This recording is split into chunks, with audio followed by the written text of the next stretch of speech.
Hola mi amores and welcome back to my channel. If you're new here, my name is Michelle and 10 subscribers. Karibuni Tana. Today I'm going to be showing you how to make this super easy creamy mac and cheese. And also, if you haven't subscribed, please do subscribe, like and share.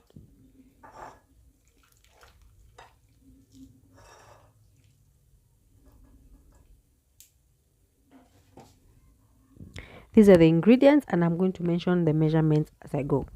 So we're going to first start by boiling our macaroni. You can use elbow macaroni, any type of macaroni that you wish to use. You can use that, and you're going to boil them until they become al dente.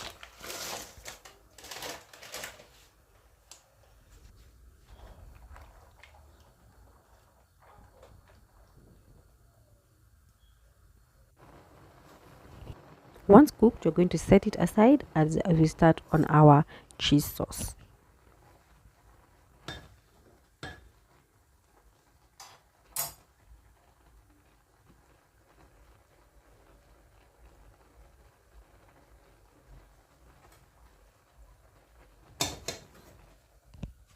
For the cheese sauce, you're going to start by making a roux, which is equal parts butter or margarine and equal parts flour.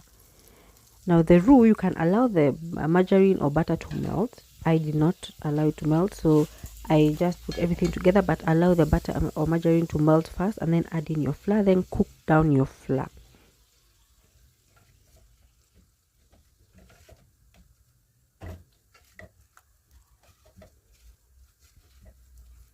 Now once this process is done, making sure that the flour is cooked, is thoroughly cooked, we're going to now add in our milk.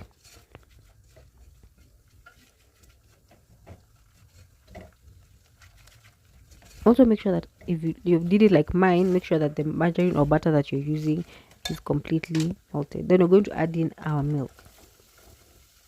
We're going to add it in batches, making sure that it doesn't form clumps.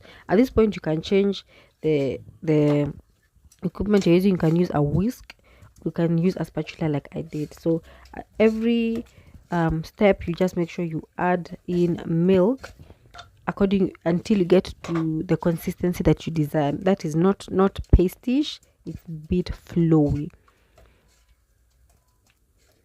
And if you run out of milk, you can use pasta water, it's also fine.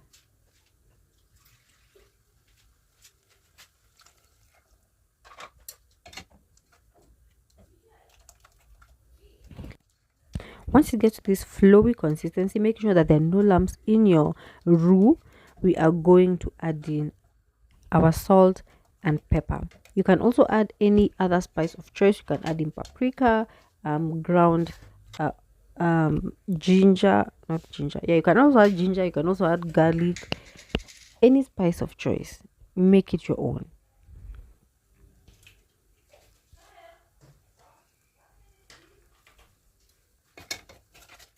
So once everything is well incorporated and you like the thickness, I ended up adding more water to this to make it a little less, thick, because it's going to thicken even more when you add in the cheese.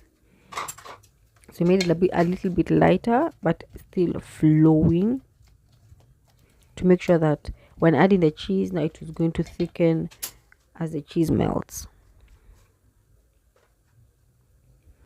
At this point I'm going to add in my cheese, and you can do this in batches, and you can use shredded cheese. You can grate your cheese. I did not grate mine.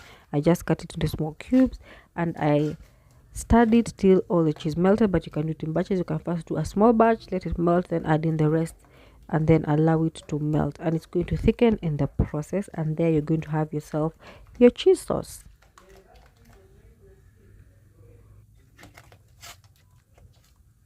One thing about this cheese sauce is that you can use it for anything.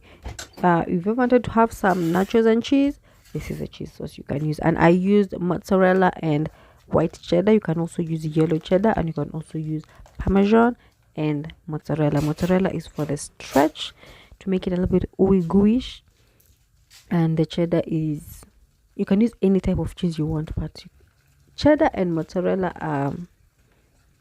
and parmesan are what most people end up using. At this point we have added in our pasta. making sure that everything is well incorporated. I did it in batches to make sure that each and every pasta is evenly coated with the sauce. Once everything is well coated, we are going to put it into our baking dish as we are preheating our oven. One thing is, you can have this as is, like you can have it like this, but it's even better when you finish cooking it or letting it I'm going to add cheese on top. As you're going to see, you're going to add cheese on top, and we're going to allow it to bake. Now that is what makes it even creamier, because the cheese on top gets this beautiful brown. It gratinates and it becomes this really beautiful brown color. And again, if you don't have an oven, you can have it as is.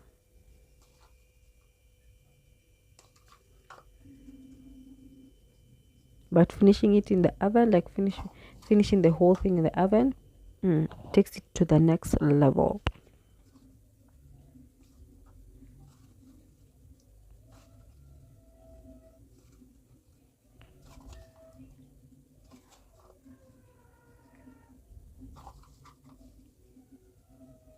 You're going to do it in an oven that is preheated at 180 degrees until the cheese gratinates, as you can see.